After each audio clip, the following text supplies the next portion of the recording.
नमस्कार दोस्तों, कैसे हैं आप लोग। मेरा नाम सौरभ कुमार है और मैं आप लोग को यहाँ पर एम लक्ष्मीकांत किताब जो आपका ऑब्जेक्टिव किताब आता है इंडियन पॉलिटी का, उस किताब से हम लोग यहाँ पर एमसीक्यू सेट प्रैक्टिस कर रहे हैं चैप्टर बाय चैप्टर। ठीक है, तो आज हम लोग सेट नंबर 62 को करेंगे। ठीक है, जो कि आपका चैप्टर नंबर 61 होगा। ठीक है, और पार्ट नंबर एक ही पार्ट पे इसको कंप्लीट करेंगे और इसमें आपका ओनली क्वेश्चन आंसर होगा without explanation.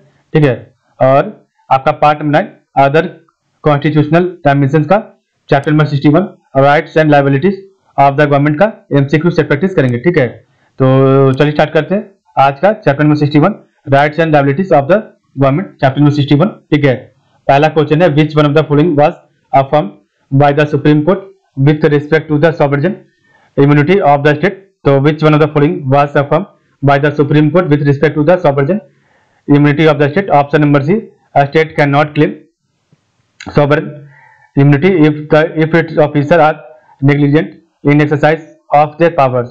So which one of the following was affirmed by the Supreme Court with respect to the sovereign immunity of the state? The state cannot claim sovereign immunity if its officers are negligent in exercise of their power. Number 2 है Article 361 of the Constitution of India guarantees the privilege to the President of India that he shall not be answerable to any court for the exercise of the power of his office. So Article 361 of the Constitution of India guarantees the privilege to the President of India that he shall not be answerable to any court for the exercise of the powers of his office. Question number 3 है which part of the Constitution of India deals with the rights and liabilities of the government? Option number A, part 12. So which part of the Constitution of India deals with the rights and liabilities of the government? Option number A, part 12. So number 4 है assertion A origin R. Article 300 of the Constitution of India has specifically removed the distinction between sovereign and non-sovereign functions with respect to government liability for tort in India. और reason R है government is liable for tort which is the result of its non sovereign function. तो option number D आपका सही है, A is false but R is true.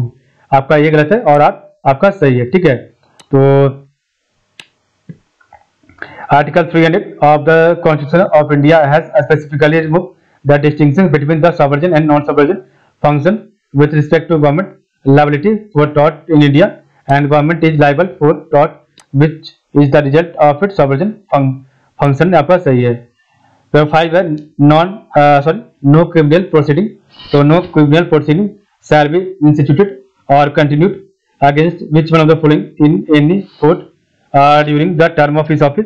तो no criminal proceeding shall be instituted or continued against which one of the following in any court during the term of his office. Option C president and governor only. ठीक है, next हमारा chapter number 62 है जिसको हम लोग कल पढ़ेंगे। तो आज के लिए बस इतना ही।